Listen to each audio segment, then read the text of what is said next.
Did you know that Andrew Garfield's Spider-Man was supposed to have another sequel? We could have seen Peter Parker bring back his girl from the dead, but there was one other horrifying twist we could have seen. So let's dive in and find out what the Amazing Spider-Man 3 could have been like. We would have seen Peter kill the resurrected Gwen Stacy himself. Now that's not something you'd expect. What was the full storyline and why was it not produced? In the Spider-Man No Way Home movie, Andrew Garfield's version of Spider-Man shares that he went through some tough times and hints he might have even taken a life. Fans were left to connect the dots from The Amazing Spider-Man 2 to figure out what happened. 2 years after the first movie, we find Peter Parker in a mess. He's dealing with his friend Harry Osborn and a new enemy, Electro, all while trying to keep his relationship with Gwen Stacy from falling apart. By the end of the film, Peter and Gwen have worked through their problems and plan to move to England together. Just when things look good, they face the Green Goblin and Electro. Spider-Man and Gwen defeat Electro by overloading him with energy, ending his threat. When it seemed like Peter and Gwen might finally get their happy ending, everything turned tragic when Gwen was thrown from a clock tower and Spider-Man couldn't save her in time. The shock and sorrow of losing Gwen were so overwhelming that Peter hung up his Spider-Man suit for 5 months, and it was only a memory of Gwen's words in her graduation speech that eventually inspired him to become Spider-Man again. The next one should have been the third part of the trilogy. However, Andrew Garfield didn't return for his role as the beloved neighborhood Spider-Man until 2021's Spider-Man No Way Home, a movie that was a tribute to the entire Spider-Man legacy. Fans only get a brief hint about what happened to Garfield's Spider-Man after The Amazing Spider-Man 2. It was different from what viewers would expect from Spider-Man, hinting at a darker path for Peter Parker. Apparently, there were big plans for Amazing Spider-Man 3 that would have explained what happened. Shocker alert! We would have seen Gwen come back to life!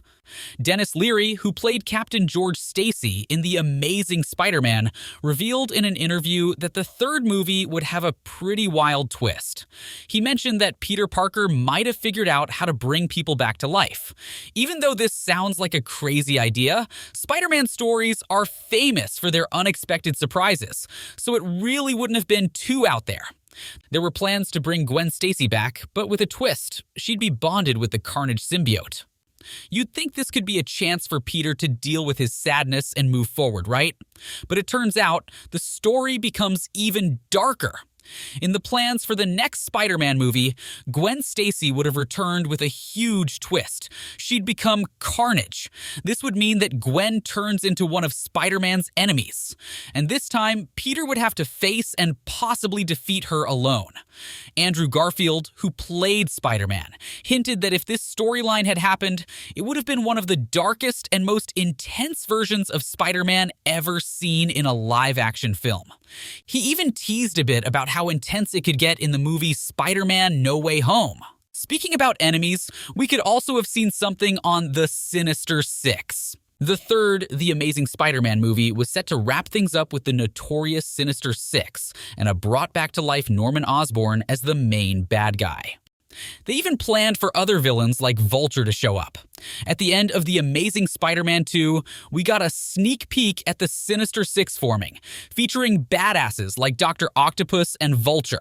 This was especially exciting for fans since Vulture hadn't hit the big screen in live action before. Sony was really prepping for a big Spider-Man saga. Had these movies been made, The Amazing Spider-Man 3 would have introduced more Sinister Six members.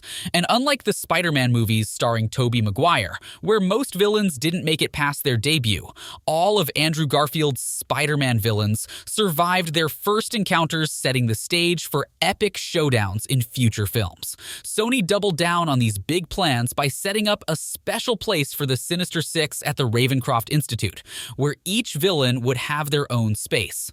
They teased us with hints of Dr. Octopus, Kraven the Hunter, Vulture, and Mysterio, all led by Norman Osborn, with Rhino rounding out the group after his appearance in The Amazing Spider-Man 2.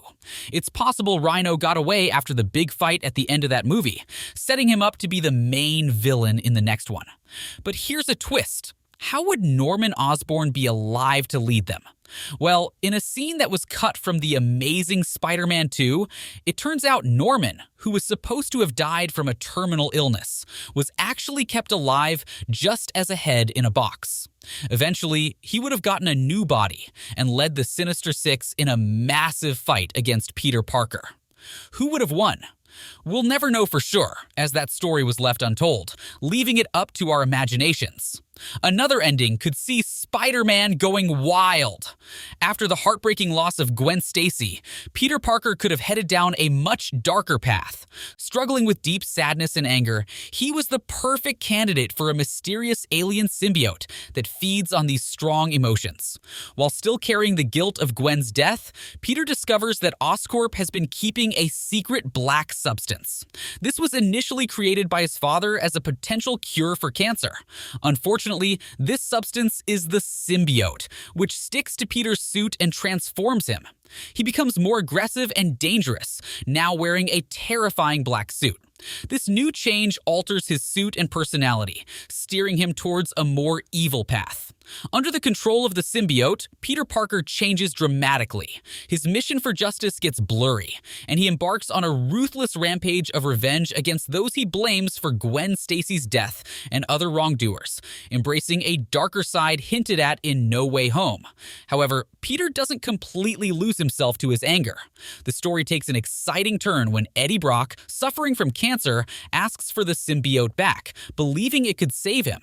But the symbiote, feeling it has found a superior host in Peter, refuses to leave. Eventually, Peter figures out how to detach himself from the symbiote. Just as Eddie is on the brink of death from his illness, the symbiote bonds with him, saving his life. This unexpected twist saves Eddie and cleverly paves the way for a standalone Venom movie. Eddie Brock deeply resents Spider-Man, or Peter Parker, for holding onto the symbiote when Eddie desperately needed it to survive. Meanwhile, the symbiote itself harbors a grudge against Peter for rejecting it. This plot would give us a view of Peter's profound grief and how it leads him to lose sight of his moral principles. At the same time, it sets the stage for Eddie's dramatic transformation into one of Spider-Man's most legendary foes. The Amazing Spider-Man 3 could have provided fans with a fascinating link connecting the legacies of Spider-Man and Venom. This wouldn't have happened if Peter hadn't lost his MJ. But there are suggestions that we could have seen the real MJ. In The Amazing Spider-Man 2, Peter lost Gwen Stacy while all other Spider-Man have had their partners called Mary Jane. In Spider-Man No Way Home, he even made reference to Gwen as my own MJ. But The Amazing Spider-Man 3 would have shown us a different MJ. In the third movie, we would see Peter Parker as he tries to rebuild his life after a significant loss. The director, Marc Webb, suggested that the film would start with Spider-Man still grieving over the loss of his true love, Gwen Stacy. But soon enough, he'd meet his next-door neighbor, Mary Jane Watson, who was to be played by Shailene Woodley. Interestingly, Woodley had already shot some scenes with Andrew Garfield for the previous movie, The Amazing Spider-Man 2. Those scenes were intended to be part of the film, but were eventually removed to emphasize Peter's relationship with Gwen more. With Gwen's story ending tragically, the new film would have explored how Spider-Man balances his sorrow with forming a new bond with Mary Jane, all while continuing his secret life as the neighborhood hero. That would have been mind-blowing and a way better ending. But what changed? Many people think that the criticisms of The Amazing Spider-Man 2 led Sony to drop plans for a third movie with Andrew Garfield. However, that's not exactly the case. Despite the second movie not living up to expectations, it still did quite well internationally. However, the real reason behind Garfield's exit and the cancellation of The Amazing Spider-Man 3 became clear thanks to the 2014 Sony hacking incident. It was revealed that Garfield didn't attend a key promotional event in Brazil where he was supposed to announce the sequel. His absence upset the top executives at Sony so much that they decided to cut ties with him. Andrew Garfield was scheduled to speak at a significant Sony event in Rio de Janeiro during the 2014 World Cup celebrations. He was to appear alongside then Sony CEO Kaz Hirai to announce The Amazing Spider-Man 3 set for a 2016 release. Unfortunately, as his representatives mentioned, Garfield arrived in Brazil late and wasn't feeling well.